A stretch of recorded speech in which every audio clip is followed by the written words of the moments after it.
Good morning, everybody. Welcome to Coffee and Crypto Live, the most fantastic show on all of YouTube in the mornings, where we come to you each and every single weekday, Monday through Friday at 10 a.m. You know, when we end now, I don't know. It changes. Sometimes it's 11:15. Maybe it's going to be 11:10, maybe 11 o'clock. You never know. What we do know is that we start at 10 a.m. Eastern Standard Time, and I know each and every single one of you guys appreciate it. I am your host, Tim, and it's about to be a great day. We got a lot of stuff happening in crypto this week. We will be discussing what Vasil hard fork and Cardano could be doing, because we should be seeing a launch happen this week after we get some news from the FOMC. Speaking of that, Jerome Powell, what's he going to do? Is it going to be 75 basis points? Is it going to be 100? We're going to be discussing that and a lot more. There's also some information that MicroStrategy is buying more Bitcoin. Does that mean you should, or is that just an irrelevant point in the space? Make sure you stick around for the entire show. We're going to be talking about that and more. Harry, the crypto vet, is joining the show, so you know what that means. Get your coffee ready. Last show, I will say, he behaved himself very, very well. We did not take, I think, any sips throughout the entire show, but I'm excited to have him on again. We're going to be discussing with him Bitcoin, Cardano, but we're also going to be talking about XRP. So all of those XRP army, if you are out there, if you guys have been watching and you're waiting, Tim, when are you guys going to be talking about XRP more often? This is the show for you. We will be discussing that. I am joined by my two fantastic co-hosts. I got TShroom over here on the right in red. How are you doing this morning, TShroom? Oh, better than I deserve, Tim. I've got my cold brew right here. It may look like something else, but I assure you it's cold brew. You know, I just realized what we did not do this morning. We didn't come up with a question of the day, did we? Oh, yeah, we did. You have one? Oh, yeah. All right, well, it's going to surprise me today. I have no idea what it's going to be. I'm interested. It will. I cannot wait. I am ready for it. Smay, how are you doing this morning running the tech? Guten Morgen. Ooh. Mein Frudlen. Are those new words? Are you learning more German? Yes. That's good stuff. Well, Smay, while we're not on you, we're on me at the moment. Let's go back to you, and let's read our green names, which are our favorite members. In fact, they are all of our members. Go ahead and read those green names. Konnichiwa. Namaste. Let's read some green names. That's Japanese. And it was a little bit of, I think, Hindi, right? Namaste. Anyways, we got Elliot Locke, Greg Jenkins, Mitch Shaw, Eric Brew Baker, Agent Gold, Gia S., Elliot Locke, Mike Lowry, and let's scroll down to get some new names. Justin Eubanks. Let's see here. We got, I don't know, who else? The Crypto JMP, Brad Geidel. I love those people. Who else we got here? My eyesight's getting so bad lately, guys. Jojo, and let's see here. Tyler Main, Crypto Mini Bike, Grand Roofing Incorporated, Daniel J. Oh my gosh, so many of you guys. I love all of you guys. Keep being pretty and cool. Awesome. Well, before we get into more crypto, how about those Bills last night? I was talking with Matt C. I think the Bills are for real. I think the Bills legitimately could go. Is there 19 games? No, well, they just added a game, so now it's 20. I think that the Bills could go 20-0 in the Super Bowl. They were freaking fantastic. They look unstoppable. It'll be interesting to see them next week against Miami, who also looks very talented. But we'll have to see. Let me know in chat if you guys are NFL fans. Who do you think at this point in the season will be winning the Super Bowl? At this, again, Eagles look good too. The Eagles played their butts off against Minnesota, but those Bills are scary looking.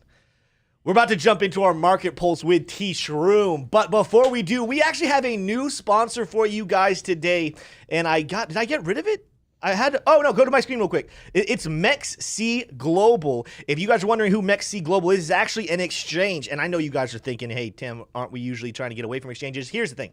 Not everyone can avoid exchanges. Not everyone has access to be paid in cryptocurrency like you could with Hedge. And this isn't a sponsorship by Hedge. We just love Hedge, so I'm throwing them out there. But if you don't have the opportunity, if you're living somewhere else in the world that is not the United States and you cannot utilize Hedge, or you're just not sure about Hedge yet, MEXC is a great option for you guys to be choosing. It security is a big must. I'm going to read what I have here for you guys. It's a big must when looking for exchanges. MEXC was voted the best crypto exchange in Asia in Crypto Expo Dubai this year, and their reputation is growing.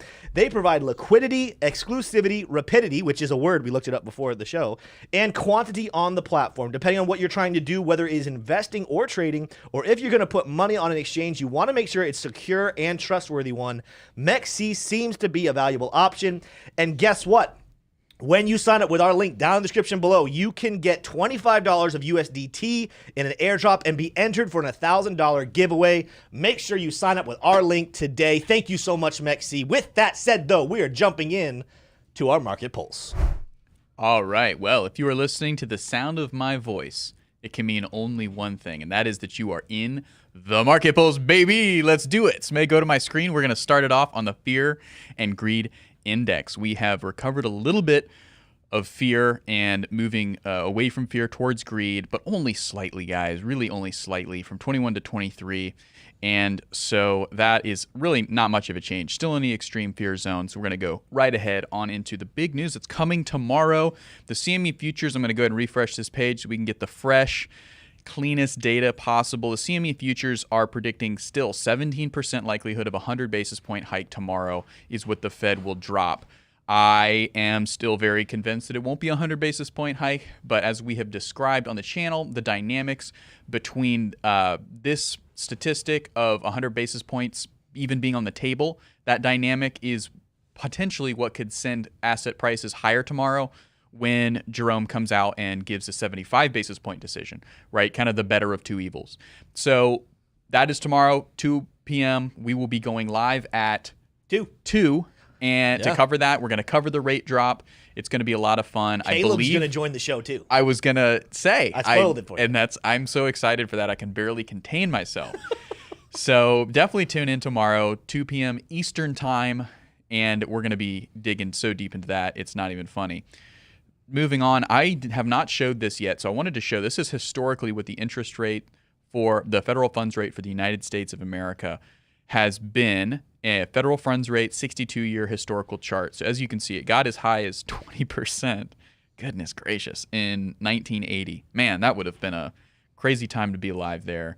You'd be paying basically nobody buying new homes and stuff. We're not going to linger on here too much, but I just wanted to tell the story here of the last couple of rate hikes.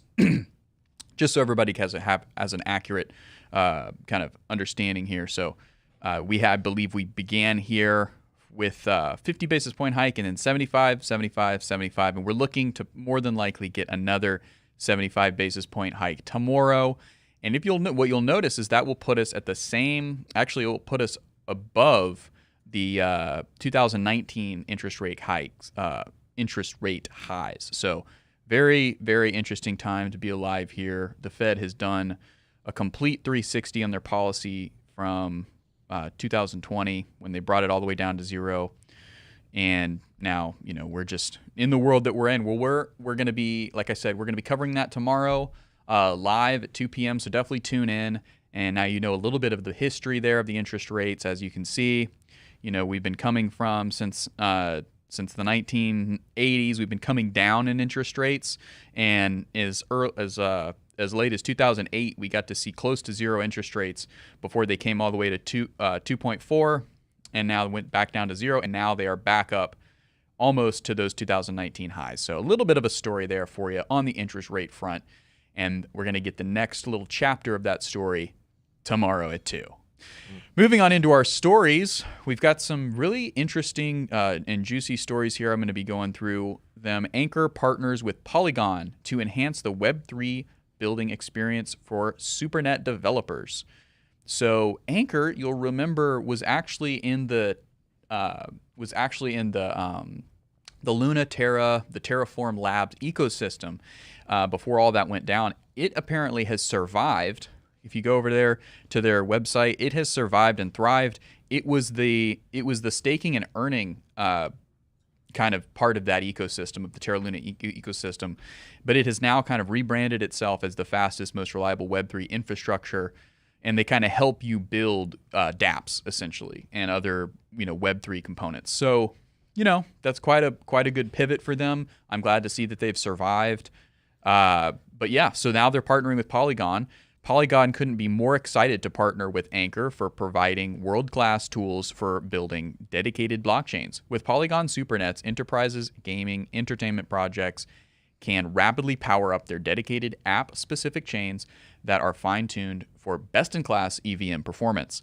Polygon is bringing together the world's largest Web3 provider like Anchor into a comprehensive ecosystem that will empower any team to build their own blockchain.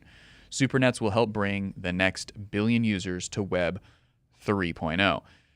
Again, very exciting news for Polygon, also for Anchor, but it looks like Polygon is kind of like in a little bit of a M&A phase here, merger and acquisition phase, kind of bringing together a lot of these organizations to be able to bring Web3 more easily to developers that want to create it. So definitely a pretty big story there. Moving along, though, coming into the United States domestic policy, specifically the state of Colorado residents can now use crypto to pay taxes. What? Yeah, pretty wild stuff. Let's get into it. Residents of Colorado can now pay taxes with cryptocurrencies using PayPal.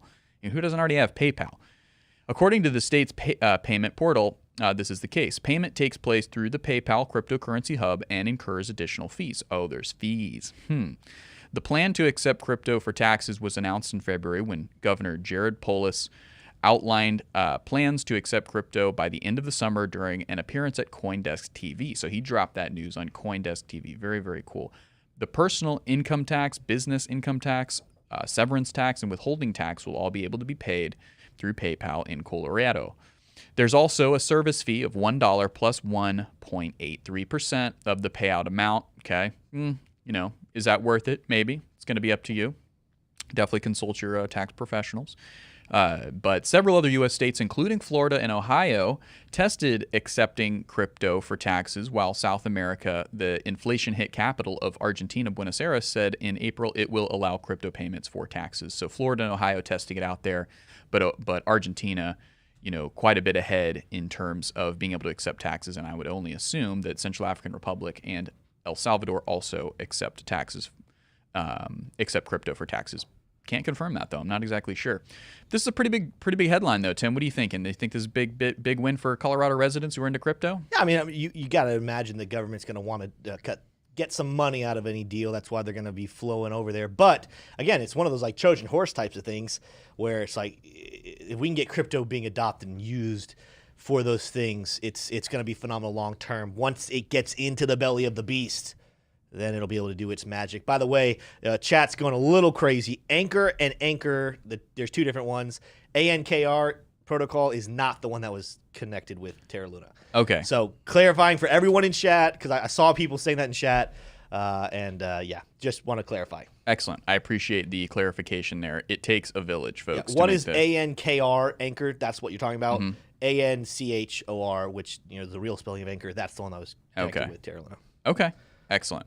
All right, moving along. I'm not going to spend too much time on this story because it is a little bit heady, a little complicated, but Willy Woo does not, he's been kind of quiet recently, and now he's kind of come out with some hot takes. But on-chain analyst Willy Woo says Bitcoin price being suppressed by the political agenda. So you can read through on this article at dailyhodl.com, but I'm going to just kind of get the highlights here. From his commentary here. With the way the futures markets are set up, Wu says that big players now have the ability to suppress the Bitcoin price simply by putting constant sell pressure on Bitcoin. He says Bitcoin doesn't have to be killed. It just needs enough shorts in the system to suppress price. Without a large market cap, BTC doesn't get to make global impact. Presently, the arc of SEC policy has been to increase futures liquidity and dominance by approving multiple futures ETF while rejecting all spot ETFs. This is now a political game. So Willy Woo here making a pretty interesting observation and kind of making folks in the community aware of that. It's definitely something you want to be keeping an eye on, and we most certainly will, just to kind of see, again, obviously we want Gary Gensler to step aside and approve a spot ETF for Bitcoin. That's kind of the answer here. And eventually that will happen, whether or not it's going to have to make Gary Gensler leave his current position, or if he's going to be able to understand and compromise with the crypto community. That will one day happen, and we're all going to be very excited about that. But until then, it's going to be political. It's going to be a bunch of political, tea leaf reading and just try to see if that spot ETF is going to come anytime soon. And Willy Woo's observing and kind of warning that in the meantime, Wall Street has every incentive to just kind of short Bitcoin to keep the price really low so that it can't have the impact that it's intended to. Moving right along, crypto market maker Wintermute hacked for $160 million. But they've mentioned it several times in the article. Their OTC services were unaffected, so they wanted to make sure they're still open for business on OTC. Don't be scared. And probably not a ton of people listening are interested in using OTC markets through Wintermute, but Wintermute's CEO Evgeny Zhivoy said that the company remains solvent, so that's important, and they have plenty of liquidity, they say. But Wintermute is the latest in a long list of crypto companies to be stung by hacks over the past few months. Crypto bridge Nomad had nearly $200 million drained in August, shortly before DeFi protocol Curve Finance had 570,000 stolen. Blockchain security firm Certix estimated that more than 1.3 billion had been lost to DeFi hacks last year. So, the hacks are not, I think they've slowed down from my estimation, but you got another really big one here. So, they're definitely not over. And, as much as we trust in the blockchain and its infallibility, essentially, there are still plenty of bridges out there, and there's still plenty of third-party platforms and market makers and exchanges that do have vulnerabilities just because they're not fully decentralized. So, the answer is decentralization here, folks, and also continuing to be, vigilant about making sure that your platforms are steel-clad, ironclad, and just impenetrable. But moving on ahead here in the market pulse, ApeCoin jumps double digits as staking program draws near. And I actually tweeted the other day that I had a feeling I wanted to buy ApeCoin. I wasn't sure. I regret not buying ApeCoin because now it's going absolutely ape. Used for utility and governance, it was created by ApeCoin DAO, a decentralized autonomous organization set up to govern the token and its future roadmap. Its most eye-catching application to date is as a utility token in the Bored Ape-themed metaverse platform Otherside. Maybe you've heard of it. It's a pretty big name there in the NFT space. In May, ApeCoin holders voted to pick Horizon Labs to build its staking platform, which will offer token rewards to users who stake or hold ApeCoin, Bored Ape, and Mutant Ape NFTs. So some pretty big news there for ApeCoin. I will say this is probably still pretty squarely in the meme coin category. Tim, what do you think? Do you agree with that? Well, I was going to ask you, TShroom, what do you think the long-term outlook for ApeCoin is, especially with NFTs have been down hard. I think there's going to be the big ones that stay around and they keep coming. But are there still 10x, 100x, 300x gains left in the space? And because of that, with the artsy NFTs, I think there's going to be a new wave. I think celebrities are going to get involved. But is ApeCoin itself, is it going to have room to climb to the upside? Or is it kind of going to be a one that kind of hovers and doesn't really get much action, although some people hype it up and maybe get some rallies here and there? But long term, is that going to be like a big coin? It has a special place, and I wouldn't say in my heart, but in my consideration for crypto and specific, I guess, the meme coin subgenre, because it is attached to this giant project that is the Bored Ape Yacht Club and everything that they're doing over there. And it is just, it's hard to ignore because it's I can't think of another coin that has been birthed out of an NFT, a successful NFT project. Like there are other ones, but this one is it's kind of the first of its kind. I don't think that it's anywhere near is gonna be as good of a cryptocurrency as like names like Cardano, Ethereum, Bitcoin. Yeah. But it's an interesting new thing, right? And if you'll go to my screen, Smay, you'll see on the 3-month. This is kind of what its chart looks like. So it had a pretty big hump there, kind of in the lead up to July, and then in July it peaked. And then if you look at Bitcoin, it's pretty similar. So it trades pretty similar to Bitcoin, but it's also up right now, and it's up in anticipation for that staking platform that's coming out. If you look at Cosmos, though, which is something we don't talk about very much on the 3-month, man, it has just had consistent returns here, going up. And it's down today, 7%. So maybe time to buy. Not financial advice, but so there's plenty of other coins out there. that I think will outperform Ape from a use case standpoint and from like an actual value to Web3. But I think if you're coming from the NFT space, or you want to gain exposure to the NFT space without actually getting into NFTs and having to keep up with that art game, I think getting into ApeCoin is interesting. Not saying to do it, obviously, but I am very, very interested in it at this point, and I have started to kind of edge into it. Tim, what do you think about that decision? I'm seeing in chat, Anime just said Ape is still one of the top gaming coins in Meta. I guess that's the place for it. Maybe in the meta world, in the gaming world, it can be the token, the monetary token people are exchanging back and forth. I have my, and people are not going to like this. People are not going to like it. They're going to say, this is FUD, Tim, and I'm sorry. I just have my questions about the future of, it's even this. I don't even think that new art won't become a thing in the NFT space. And I think that Bored Ape Yacht Club can continue to be somewhat, I think the big players. That's what I'm saying. I think it will stick around. But I wonder if it's going to have a lot of gains in the future, is my point. Yeah. I think there's going to be other projects that come from nowhere and explode. And similar to a lot of things that our culture does, our culture will hype things up for a time period, and then it'll fade. And then there's like this comeback. So like I almost feel like the Bored Ape Yacht Club and other NFTs could go into like this sleeper mode for a while, and then out of nowhere something pops, a meme pops, something on social media, and it comes back to life, and then there's gains, but you'll never know when it happens until it's already happened. So for those reasons, like the shark, for those reasons I'm out. No, for those reasons I'm just hesitant to invest in the space because I don't follow it enough. And I'm not in the weeds enough to know when those sparks are going to come. And I don't think they're followed the crypto cycle. I think they'll almost have a cycle of their own. Yeah. Well, I definitely think that ApeCoin is distinct, though, from like the Sheebs and the Dogecoins that are, I don't think Dogecoin is pure hype. I think that there is something there more than just hype.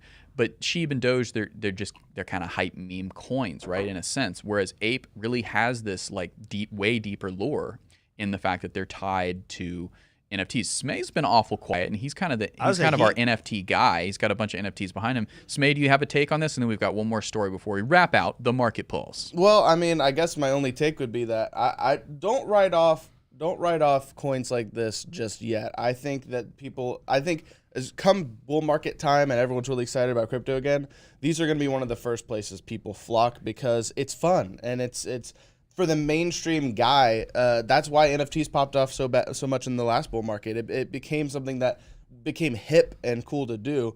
So I don't see that going away. I think that's going to get only stronger over time. Now, I think a lot of the projects that are spoofs of these kind of projects, kind of like the ones behind me, I don't know if they're going to last very long. But I think NFT utility is just only going to grow, and I think Bored Ape Yacht Club is going to be seen as some kind of historic, we were one of the first big projects in NFTs, and I think that's going to carry a lot of weight. So I agree. I kind of see them as kind of the Nike or Adidas, where there'll be other companies, there'll be other NFT projects that have bigger gains in the future, but I think those are the ones that are here to stay.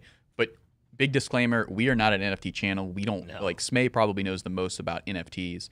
I know a decent amount, but the whole point is that we are much more crypto focused, crypto trading focused, price action and news.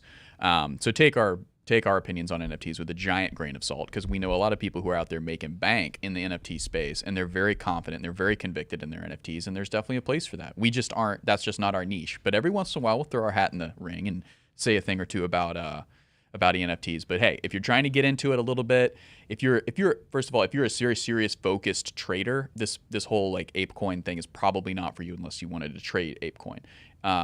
But we just wanted to put it out there because it is getting a new staking platform, and that does traditionally, additional use cases usually does really well for a coin. Okay, Smay, if you'll go over to my screen, we'll finish out the market pulse here. MicroStrategy buys an additional 6 million worth of Bitcoin. Pretty big news here. Pumping some optimism, pumping some confidence back into the market. MicroStrategy's purchased an additional 301, it's not dyslexic being easy, 301 Bitcoin at an average price of $19,851. Interesting price point. Maybe Tim will have some comments on that price point, maybe not. The software company now owns 130,000 Bitcoins at an average price of $30,639 per Bitcoin. So there'd been some shakeups over at MicroStrategies, but they had filed with the SEC to sell a bunch of stock so that they could make this purchase, but I believe that 6 million was well under what they were expecting to purchase. So still being able to pull the trigger is great, but I kind of would have liked to have seen that million be a little higher, and I'm sure Michael Saylor would too.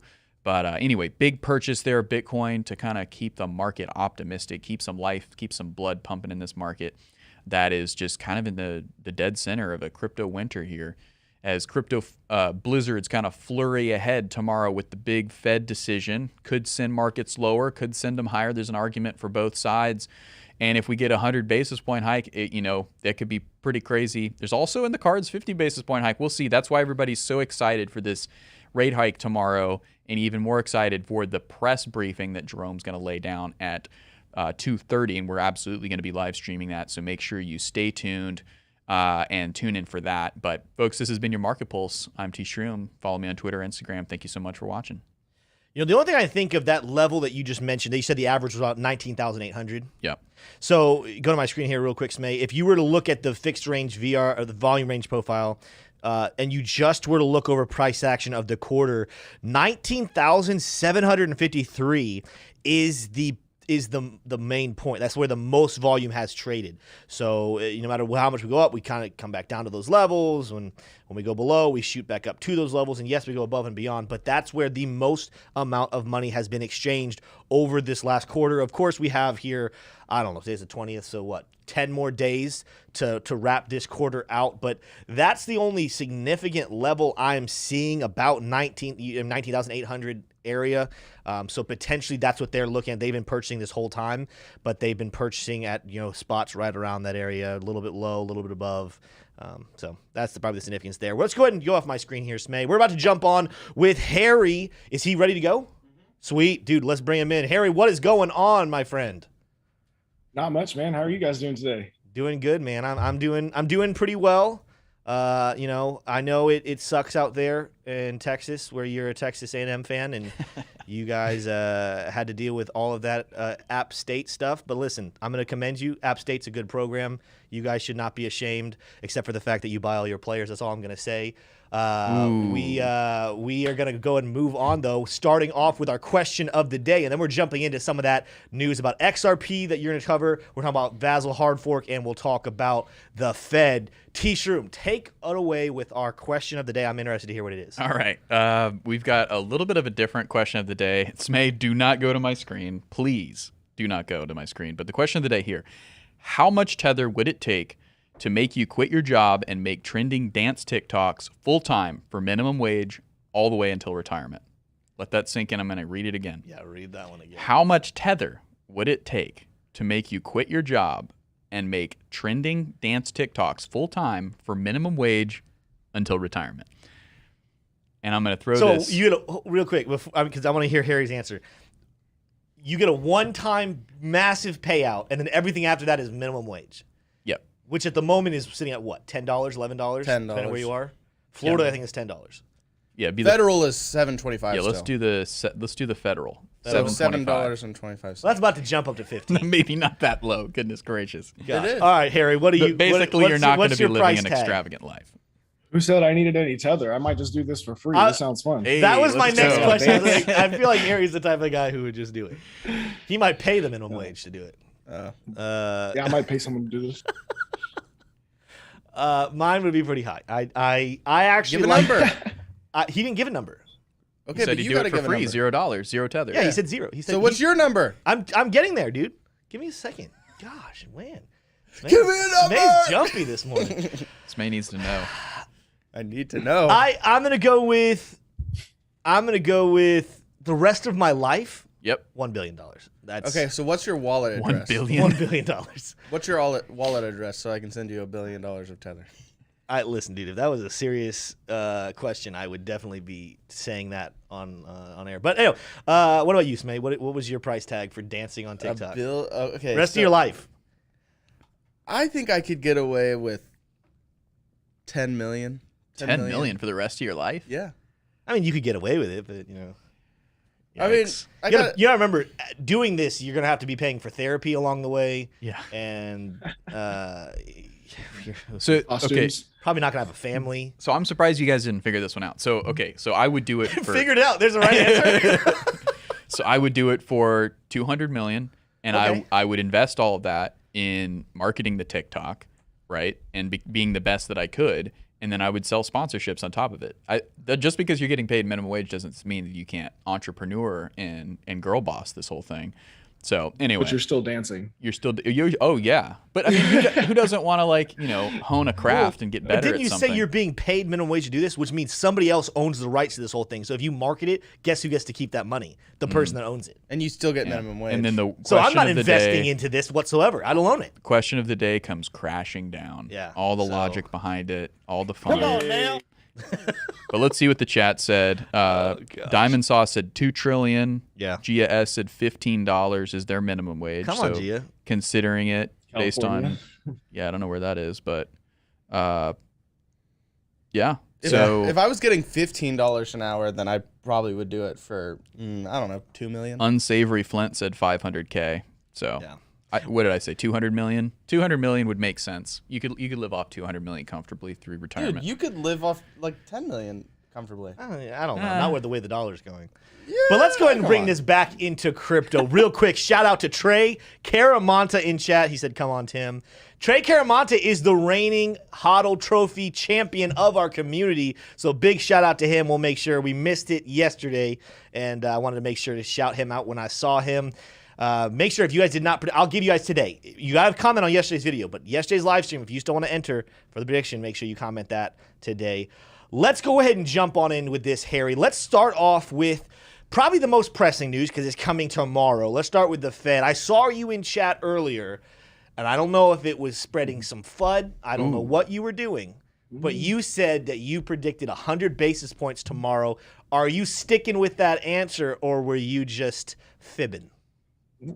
Nope, 100% sticking Wow. with it. It's more just comes down to looking at where we are, where we've been, and what would be the solution. So if we just take it to simple terms, back in it was the late 70s, like you were saying earlier, when we had the 100 basis point last time, 40 plus years ago, what was going on during that time? We had an energy crisis. We had just switched from the gold standard.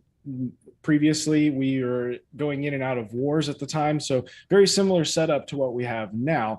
And this full basis point came as a shock because they were trying to do a soft landing as well back then. So if you look at where we are now, they've been slowly trying to do this. So what does the full basis point do, right? If right now everybody is expecting so much and is priced in, we are trying to do so much with the markets. Well, if the current Fed thinks that they have low confidence in what they're doing to fix inflation, they got to change it, right? And that change would be a full basis point right now. And that full basis point would probably get us closer to a recession. And in the end, we kind of need that, right? We have to have something now to lower inflation. And to do that, we have to have a tightening of the money. This tightening of the money is going to come with people actually having to be scroungy with their money, pay for only what they need, work more and save more in order to get through these times, right? So looking back at what happened before this was back when they called it as like the Phillips curve. This was the inverse reaction to unemployment and inflation. So right now our unemployment should be very, very low because inflation is high. However, it's not quite that yet because we keep giving away money. So we haven't seen this pressing of where people actually have to change and go to that. So I just really think that the one full point is the shock that's going to happen. That's going to really just get us to those lower numbers so we can finally stay there for a while. And then this point where we'll have an influx of good news in about 6 to 8 months, probably, and then we'll have 2 years of bad again after that if we keep doing the same path that we're doing from last time. So I think a full basis point is very likely. If we do the 75, we're going to be continuing on the same plan and we're just kicking the rock down the road, in my opinion. Harry, I love you. I disagree. And guess what? It looks like chat for the most part is on your side. Here's the only thing I'll say. When you're comparing it, though, we don't have the same people involved. We have completely different people making the decision. And I also am going to continue Stupider with people now. Ooh. You're right. We have stupider people. But Tim's point, that's part of what my narrative is going with here, that 75 is the new 25. And I've said this now for a couple of weeks, that the Fed, Jerome Powell always had this like persona, like he just wanted to be liked and he wanted people to approve of him and he wanted people to think that he had control over the issue. And I think that narrative has completely shifted now over the last little bit. And I'm not talking about people on this channel, because I think we all have sat here saying, what the heck are you doing, Jerome? Stop being an idiot, right? No offense, Jerome Powell. You're not an idiot. You are a very intelligent person. If you're watching this stream, Jerome, I'm very apologetic. No, if you're watching, you're an idiot. The point Dr. is Melanson that he said you're gets an a idiot. golden opportunity to feel like he's the hero and not having to go as hard. With the masses kind of believing that we're at a place where we have to go 100 basis points. To me, I actually think that's going to be the point that allows them to feel good about themselves, that they can say 75 and keep going. Because here's the thing. Did we fix inflation? No, but it does look like the inflation is slowing down from the numbers. And Jerome Powell and the Fed only care about the numbers. That is what they care. And so if they keep doing 75, like I think their plan at this point is to just keep doing 75 until it goes down, unless you see a significant jump after this point. Then we might see it 100 basis points. But until then, I think to them, they always wanted to keep it at just 25. That's what he was talking about back in February. We wanted to see if 25 would do the trick. 75 is the new 25, and I do not see inflation getting crazily out of control further. It is out of control at this point. I think they're going to be very excited to just keep doing 75 here in September. They're going to do it again in November. December, we'll see what happens. We'll see what inflation is looking like.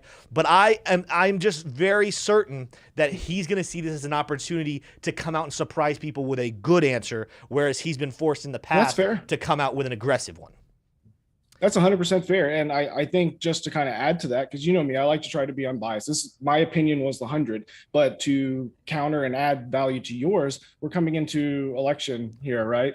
Exactly like you said, let's be the hero. Let's give money. I'm promising to cut student loan debt, right? Everything you're saying is 100% right. And I think that is another viable option. And if that's the case, I think the shock is just going to come after the election. So we would both be right in that sense. Just both of our timings were off. Yeah, I think the conversation could be had almost in two directions of what should happen and what will happen. They probably should go to 100 basis points. I think what you're saying there, Harry, is 100% correct. When we're looking at even the way that we did this in history, it would make a lot of sense to go up to 100 basis points. Well, really quick, if you go to my screen, Smay, you see the next decision after tomorrow's decision is November 2nd. Mm-hmm. The elections are on the 8th. So, man, that would still very much be in the news cycle. Of the optimism from Wall Street trickling down into kind of Main Street news. I think that could be the play where this time they do 100 or 75, and then the next time they do 50, and really pump the jubilance, pump the optimism into the market. Yeah, everybody goes out and votes for the current administration. That's definitely a winning. That's definitely the strategy I would be advocating for if I'm a Biden aide right now. It wouldn't not make sense to me, and that's a double negative there. It wouldn't not make sense to me for us to get to 75, and then actually, and on top of that, because here's the other thing, it's not even always just the number, it's the remarks that follow the number in the press conference. It would not surprise me for him to actually do 75, reassure people with some dovish type of narratives that it's actually better than what it feels like and it's under control. And then they do that again in November, and we actually are seeing increased stock market. We're seeing Bitcoin potentially back over 25,000, maybe pushing towards 30,000, because we talk about that. We do expect it to range, and then a hammer comes down potentially in December, or something bearish happens in December, keeping us in that range between 18,000 and 25 to 30,000. I know that's a big range, but at this point, 25 has been the top of that one. It just would not surprise me for that to be what happens here. It feels like if this was a story, like if we were writing a story, a book, that's how an interesting story would happen. Mm-hmm. And you can say what you will about the United States government. They are all about good stories. Yeah. Whether or not the story is the way you want it to turn out or not, it's interesting. You never have a dull moment with the U.S. government. Yeah, definitely. What are you looking forward to hear from Jerome Powell in the press briefing, Harry? Well, as far as tomorrow, I think let's say we go my route, right? He's going to say, due to unexpected, our experts say that, this is the best thing moving forward. And he'll make up some bullshit. There's one drink. Nice. He'll make up some BS where, we didn't expect this. And, in order to handle this, we have to do this and some more crap. And then if he does your method, he's going to come out very strong. And he's going to say, we think that this is still within our plan to battle inflation. And, and in the end, I think he's wrong on both accounts. I think they do know what's happening. They control 100% of the supply. Yeah. If they stop spending money, inflation will go down. If we stop sending money across seas for all these stupid programs, for all these stupid politicians, inflation would go down. But that's not what's going to happen. Yeah. So. We'll have to see what happens tomorrow, Harry, and we'll connect with you again very soon, and we will see who is right. Let's move on, though, and let's move into the Vasil hard fork information with Cardano, because even though the FOMC meeting tomorrow is the big story of the week, Thursday, at least to my knowledge at this point, unless something has changed, Thursday is the day that Charles gave us for the launching of the Vasil hard fork. What are your thoughts about that from two different perspectives? One, the fundamental side of how cool that is for the Cardano project as a whole. And I know not enough people give it credit, that they just look at the price action. To be fair, we're a price action channel, so that we're part of that. But how cool is the fundamentals of Cardano moving forward? And then what do you think about price? That's absolutely a great question. I'm glad you brought it up in that way with the fundamentals, because something that Jebb used to teach all the time is you got to understand the difference between the fundamentals and the technicals, right? The fundamentals are what are driving the price long term, and the technicals are what we see right now, driven by price action that we are currently trying to trade against, which is all human emotion. So when we look at Cardano, I think this is a super, super exciting time from the technical aspect, because we just had the actual merge here where Ethereum went from proof of work to proof of stake. And when we look at the full Cardano roadmap, if I can share my screen, I can just throw up the Cardano website here. And this is super, just really like a pretty rendition of what Charles made and did for, the whole roadmap. So when he started from the Byron era, these are the main eras of Cardano. This is when we were using the Ouroboros consensus actual proof of work algorithm. And we've slowly moved and progressed, right? We had the Shelley, which added staking and decentralization, the Shelley hard fork. We had the Mary hard fork, which added multi-asset ledger. So this is where, we can have CBDCs, we can have meme coins, we can have any type of other assets. Then we went to Alonzo, which is where now we can take these assets and we can use them on smart contracts. So now that's cool, right? We can do so much more stuff. And now we're going into Vasil, this is where we move into the Basho era of scaling, and we're trying to make everything bigger. So what are we doing with the Vasil hard fork? Well, this comes down to 4 proposals, similar to the Ethereum improvement proposals. These are CIPs, or Cardano improvement proposals, and they are all mainly focusing on the messaging or reading or output. So we have CIP 31 through 34, and all of these are going to do is just kind of change what the coders on the back end can do. So one of the main things would be, instead of having to send a transaction to go, hey, is this real? And then have the transaction come back, you have to spend money for that transaction. Well, what if you could just look through a looking glass and go, hey, that says XYZ, I don't need to spend money for an individual to run over there, get me the data and run back. So that proposal now adds a new feature of being able to read and see stuff on the back end without having to actually spend money. So now we can, in the end, it's pretty complex, and I'm still trying to learn the last two, 33 and 34. These were a little out of my realm of knowledge, because I said I'm not a full-time coder. I definitely don't know the Cardano language anywhere near as well as I know the Ethereum language, Solidity. So of course there's a lot of overlap, but now as we move into this Basho era of scaling and the Vasil hard fork, we can now potentially just way more throughput.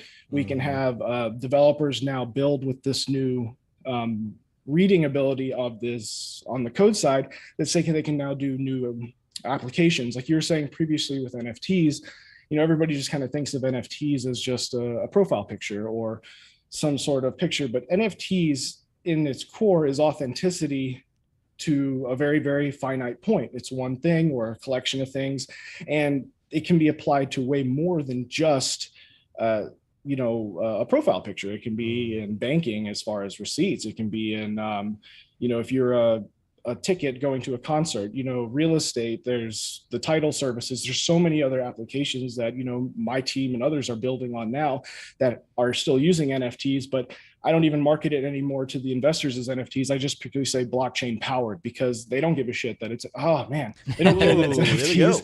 They just want to know that like what the tech is behind it, and like where we're going and what's our application, what's our audience for said application. So overall, what do I think it's going to do on the fundamental side? This changes the game. You know, we could potentially have it to where Cardano in the next year is truly the fastest, the most secure blockchain compared to any other proof of stake. And the reason I bring that up is if we look at the Coinbase Lido dominate the Ethereum staking currently, they have over 50% of all Ethereum staking, versus when we go to Cardano here's the Cardano stake pools.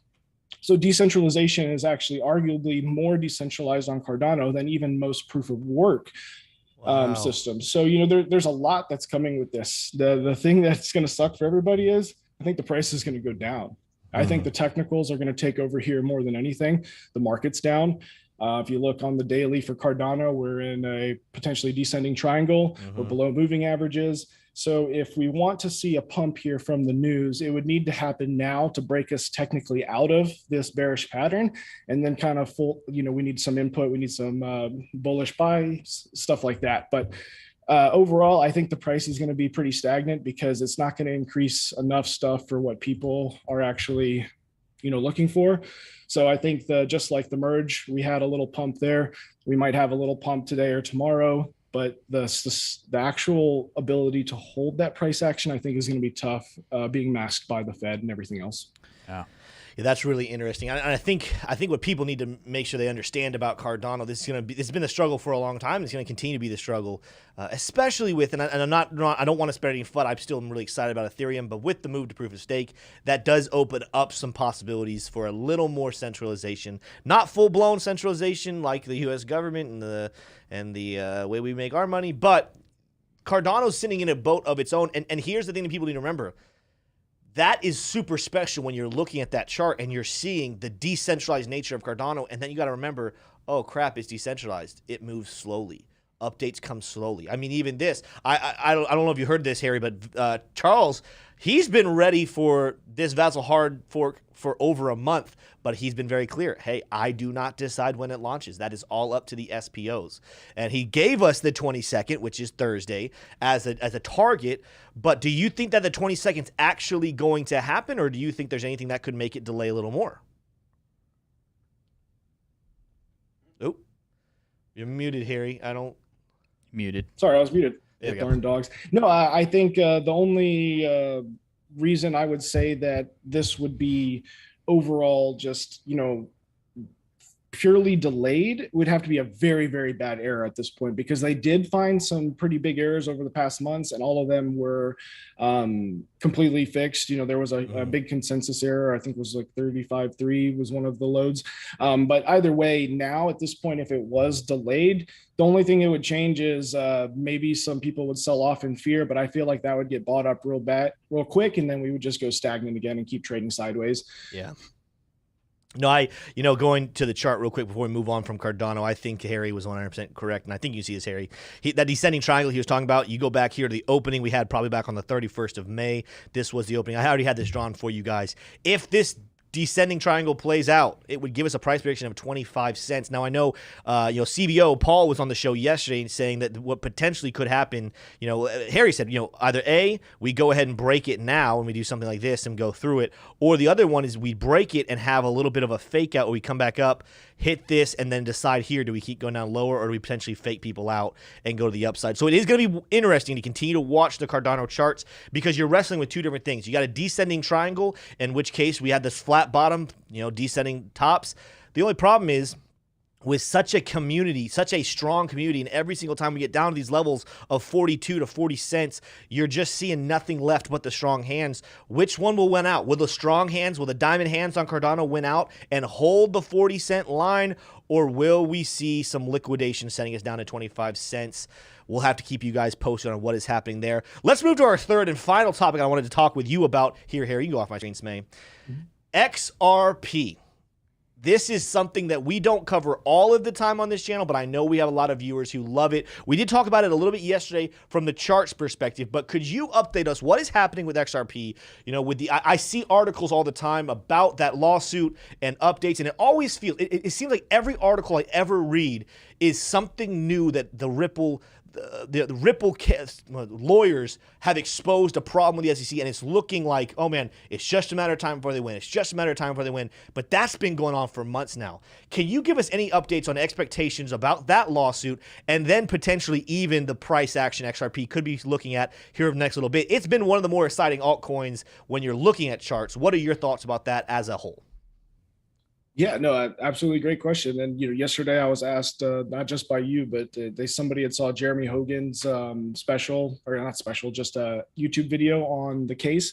And if you're not familiar with him, Jeremy Hogan is an actual attorney, and he has been one of the main proponents on covering the XRP case and explaining all the data, as well as him being a lawyer. He can access some of the data first before as it comes public.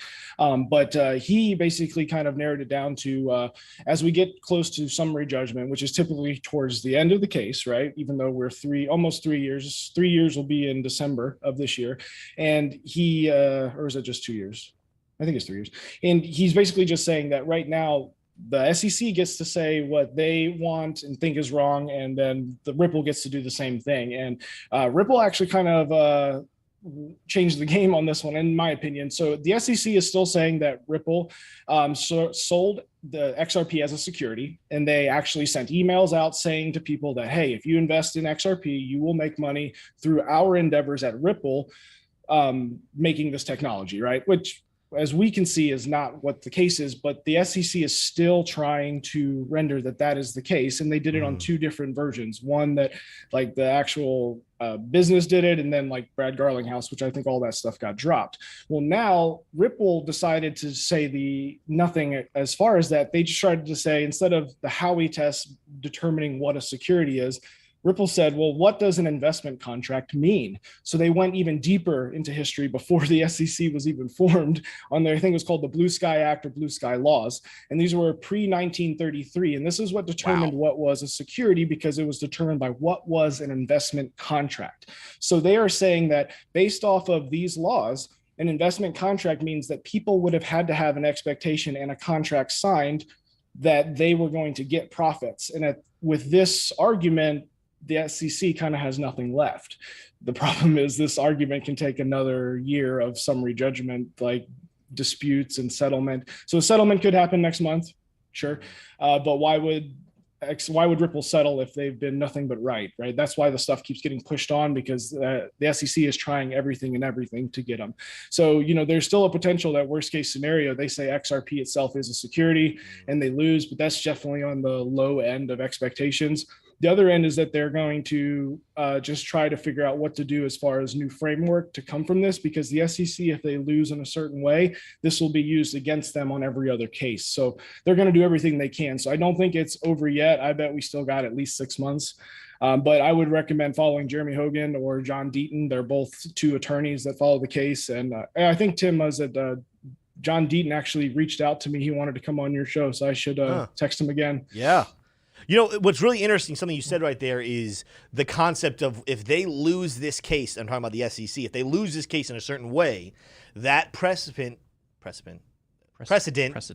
Yeah, P's and D's, you just, anyway, that precedent could be utilized against them in future lawsuits. Speaking of future lawsuits, there's been rumors that they might be going after Ethereum next. Do you think that it would be in the best, choice for the SEC to go ahead and start that lawsuit sooner rather than later, so they can start working on it before the precedent has been set with Ripple? Or do you think they're just going to go ahead and continue to give all their resources towards Ripple? When that's done, then they'll go after other altcoins? I think if they're going to go after Ethereum, they've kind of already started, and it's going to be a lot of mixed resources. But in the end, I feel like the XRP settlement would have to come first, in the end, because this judgment could be what they use to help them against Ethereum, right? They already have the LBR, the Libra case where they've been sued, and I think that came to a settlement here.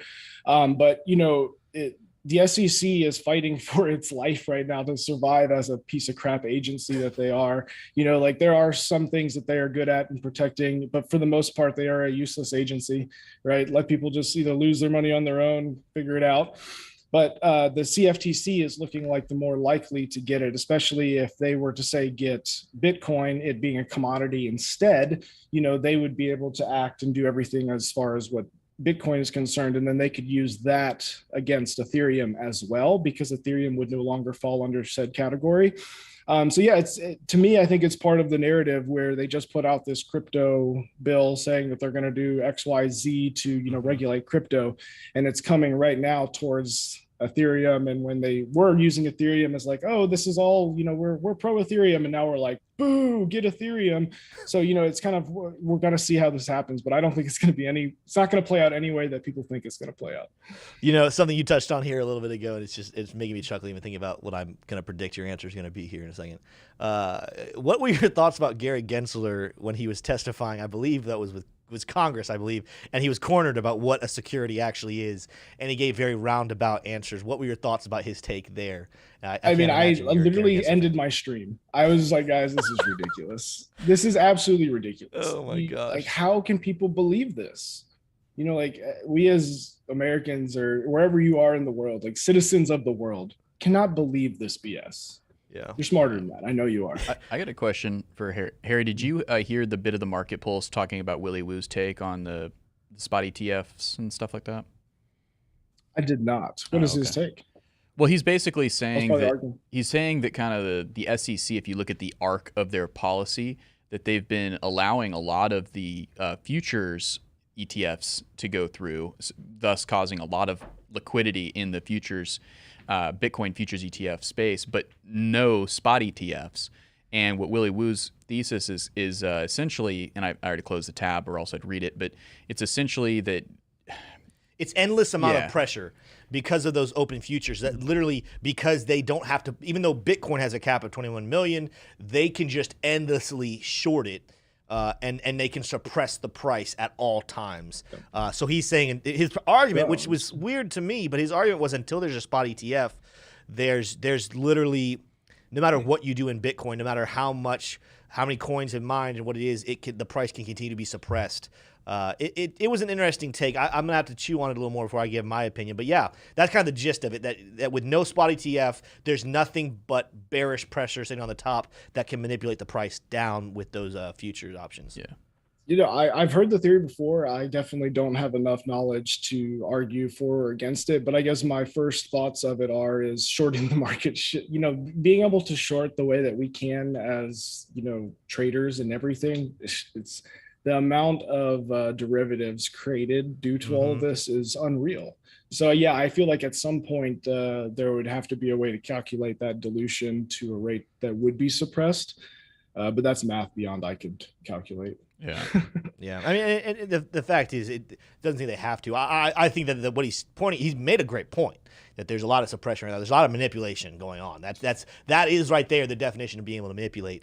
But when they're ready, because they can just flip the script at any moment, they can buy Bitcoin knowing that the retail is out and then skyrocket the price because all of that pressure on top of it is gone. And that's one of the reasons why we got to continue to stay in every single day. Last question I have for you, Harry, before I let you go, and this is where I was kind of going with the question. This is question of the day number 2.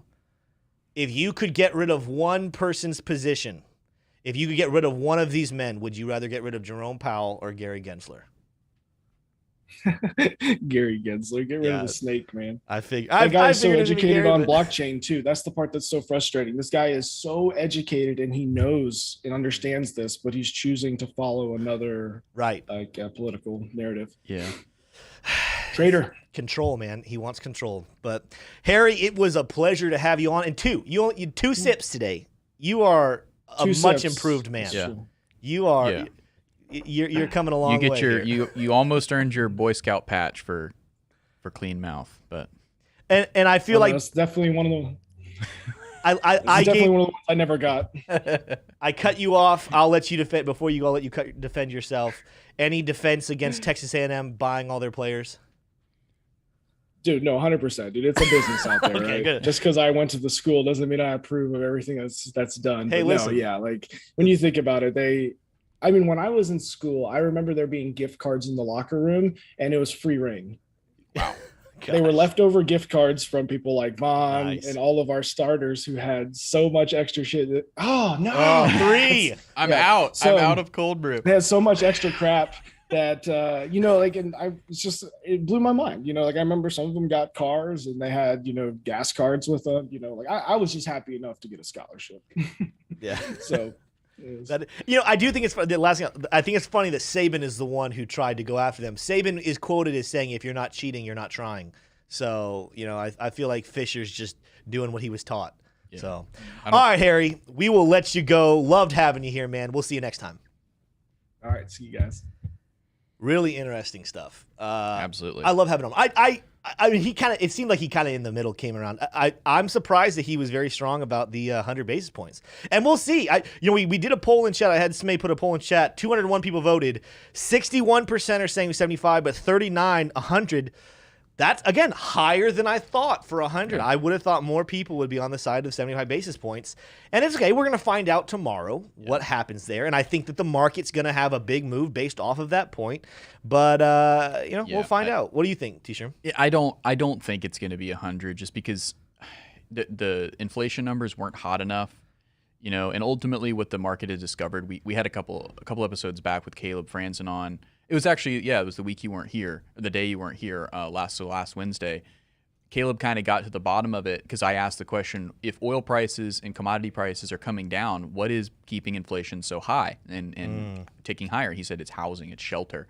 Right. So the market is more than likely now understanding that and seeing, housing is about to come down. It's already coming down in a lot of major cities. So now it's just I don't think 100 basis points is really going to do much. It's like what Harry said. They just need to stop federal spending, printing to spend, and then also just kind of wait until the housing market cools off. But one thing I pulled up really quick, and I know we've got more to do, but this is a really, really cool graphic, and so I wanted to show it. So Smay, if you go to my screen, this goes back to the derivatives market and Willie Woo's observation about the futures ETFs.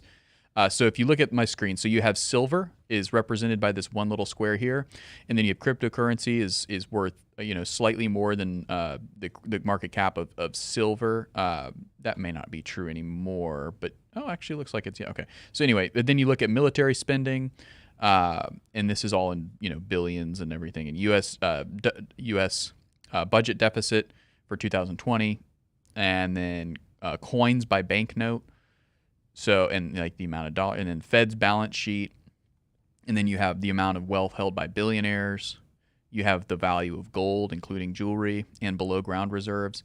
Then you have the value of all Fortune 500 companies. So you got the big ones, and then you got the rest. And then you got the stock market, which is pretty significant. You're starting to get into some pretty big digits, $89 trillion total. And then you get the money supply, I believe, of the world, and that's 95 trillion.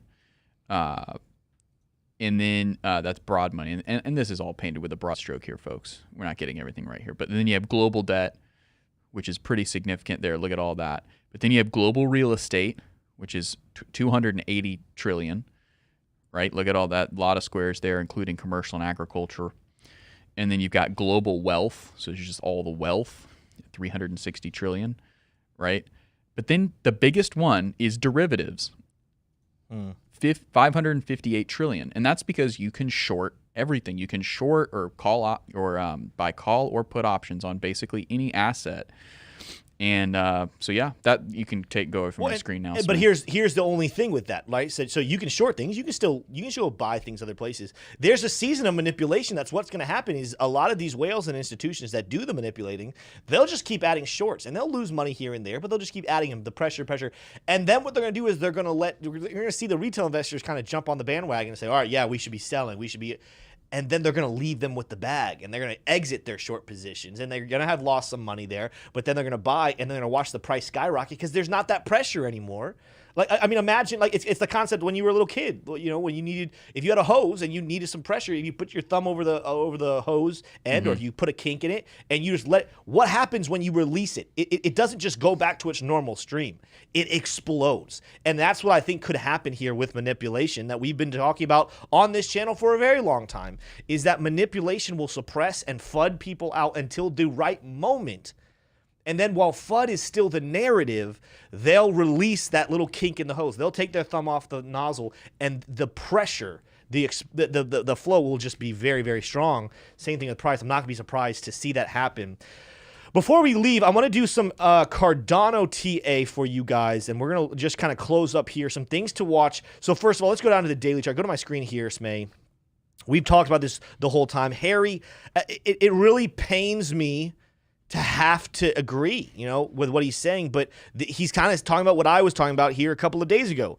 The more and more that Cardano stays within this descending triangle with this flat bottom and descending level of resistance, and it doesn't get the hype train that we were expecting with the Vasil hard fork, and we're getting closer and closer. We're 2 days away from the expectation. I feel like if hype was coming, it would come. The more we keep doing this, the more I'm looking at this and saying, Cardano looks like it's going to play out this little bear flag. And if you guys are wondering, hey, Tim, what are my prediction? I told you guys 25 cents, but let's just look at this one more time. Let's go ahead and start with the real opening here. Even though I have a peak back there, I'll go ahead and be a little more conservative, go with just this breakout right here. We'll move this over. We got ourselves a 20, so it's a little higher, 26 cents. Either way, that's still bearish. There are some points, though, if we move out that you guys could keep your eyes on. But for right now, if this plays out, the technical analysis on Cardano is calling for 26 cents. Good news, Cardano doesn't always follow all the formations it ever forms. Let's go out to the monthly chart and let's go back and look at some things back in history. Let me spread this out for you and show it to you nice. Fixed range profile. I went back to the bottom that we had back in March of 2020. Of course, the thickest level of volume is sitting right there around 14 cents. I'm not necessarily ready yet to call that the level that I'm going to be buying back in at. There are some other ones. So other than 26 cents, what you're going to see is kind of the last line on this volume right here before we start to really divvy it out. There's going to be other points right here around 30 cents, give or take 31 cents, and then again around 34 cents. So keep your eyes on Cardano. If we end up breaking through, let me go ahead and put some lines there real quick. I'm going to put some lines right there, and I'm going to put another line right here. If we break out the bottom of this 40-cent range and we go below 40 cents, below 42 cents, the first level you're probably looking at that you could acquire more, 34 cents makes a lot of sense. That's funny. 34 cents makes a lot of, whatever. I can't say it without it sounding like a cliche thing. And then 30 cents is the next level after that is going to be 26. This is what, Paul was talking about yesterday. Could we potentially see it fall? And it plays out like a descending triangle, but maybe that 34-cent level is the fake out when he was talking about where it comes back up. Cardano doesn't always play by the formation rules of technical analysis. It does follow volume. There are points you can always look at for volume, but we're going to keep our eyes on what is happening there. Again, short and sweet Cardano TA. Let me look at one last thing for you guys. I'm going to assume this is going to be bearish, but let's look at LuxAlgo really quickly. We are under a sell order. We got a red trend catcher, and we got red candles. So that is not good. And guess where its take profit levels conservatively are? 30 cents. It could go all the way down to around 13 cents. That's right around the level of that peak volume. I'm not saying because LuxAlgo says this that you absolutely have to do it. We always recommend you guys. You guys know we love LuxAlgo. We recommend you get it, but it is a tool to add to your toolbox. And the fact that it has a level about 30 cents, we'll see if that updates at all, but it is giving us everything we would need to do on any other project to say, I'm going to go ahead and short this one and wait for lower options. Let's watch to see if the narrative of the Vasil hard fork can change this, but everything at this point on Cardano is pointing to the downside. All the haters, you guys are going to say we've been saying this for months, but do not be surprised when we do find a bounce, whether it's 34, whether it's 30, whether it's 26. Cardano is a very, very good project moving forward. As Harry was talking about, price is downstream to fundamentals, and guess what project is having the greatest fundamental updates right now? That is Cardano. You can go off my screen now, Smay. Let's go ahead and open up. I know it is past 11 o'clock. Let's read, were there any super chats or anything of significance in chat that we can respond to? There was a couple of super chats. We have one from Carbs for Days says, NASDAQ opening door for institutions to buy crypto. Yeah, I saw that. Basically, the NASDAQ's opening up an exchange, yeah. Cool. For crypto. And then we have one more here from Mike Markle. He says, come hang with some CNFT. Not a fan of the project coins, Invaders rewards, and ADA. Yeah. Yep. You know, Mike is one of first of all, a fantastic individual. Love Mike. I've got to talk with him several times now. He's also a big advocate of CNFTs. I've heard from people that he might as well just be the CEO of Invaders at this point. I think he is like the big dog in that community. Supposedly everybody in their Discord knows him, loves him. That's what's up. And you know, coincidentally, I know him and love him. Yeah, I mean, So I have that in common. if you met Mike, you can't not love Mike. Also, isn't he riding his bike? Mike is riding his bike. That's true. Yeah, Mike, let us know in chat. How is your... But those you don't know, he was riding his bike for... Let me see. I have to go to Discord. For cystic fibrosis, he has a coworker, I believe, whose daughter... I mean, I'm not know if I remember the story correctly. I think a coworker's daughter... Let me see here real quick. Don't go to my screen just yet, but I'm going to go. We've been talking on Discord. Where is it? Nope, that's not it. Let's go see. Hold up. Yes, I want to go to it. All right, you can go to my screen now. He is sitting. He's raised more. Okay, we got him there. So he has raised more than the goal of $1,000. He's at $1,025. Come on now. He's okay. This just tells you who Mike Markle is as a person. His goal was 1,250, 1,250 miles. That's awesome. He has done 1,353 miles because there's no quit in Mike Markle. There's no quit. I love Mike. I love Mike. What's that? You know, I'm kind of referencing a movie, but I like Mike. It's like no, Mike. it's What? I love Lamp. Oh, What do you... I love Lamp. you remember the movie Like Mike? I do remember like Lil Mike, Bow but I Wow? don't think anyone in that movie Yeah, ever but he said says... I love Mike. But he says, I like lamp? What No, now I'm talking about We're finishing strong Anchorman. here. Anchorman. We're finishing strong here. Oh. You want to so The Office is the all-time. No, please don't. No. The Office is the greatest show of all time. Right. Agreed. Anchorman, greatest comedy movies of all I time. think that's a little I'm not less gonna say greatest popular movies of of all an time opinion. because I feel like there's some other ones out there that are really good. Greatest comedy movie of all time. Airplane. Steve Carell, his character, and the whole cast. The whole cast was golden on Anchorman. We need to Let me know land what you guys this. think in We chat. need to land it. We're crashing and burning here. Listen, this is called engaging with the community, the number one community in all of crypto. You need to hold off on those buttons over there, pal. They're getting a little much. Listen. Let me know in chat if you guys love Anchorman. If you don't love Anchorman, you broke my heart. Come on now. Now you're doing your own buttons over here. Guys, that is all we have for you in this video. It is fun. We always love having Harry here. Guess what, though? Tomorrow, we're having Caleb Franzen come on, which you guys always love Caleb, but it's a special day because it is the Wednesday of the FOMC meeting. So that means not only is Caleb joining us for the morning show of Coffee and Crypto Live, we will be going live tomorrow at 2 p.m. Eastern Standard Time to first of all talk about those numbers that we get from Jerome Powell and the Fed. And then after that, we will watch his announcements live and watch his interview live to break down what the future couple of months before we hear another number in November could look like for Bitcoin and crypto and the space as a whole. Throughout this show, we discussed Harry's opinions and our opinions. I cannot wait to get Caleb's and get a little closer to that official number. Listen, man, I had to take some sips, from the... Guys, there's only 254 likes here with almost 700 people watching. On your way out, make sure you smash the like button if you love this show and subscribe to this channel because we have fun. We love crypto, and we're gonna continue to update you guys on everything in crypto, but we're gonna have some fun doing it and be uplifting.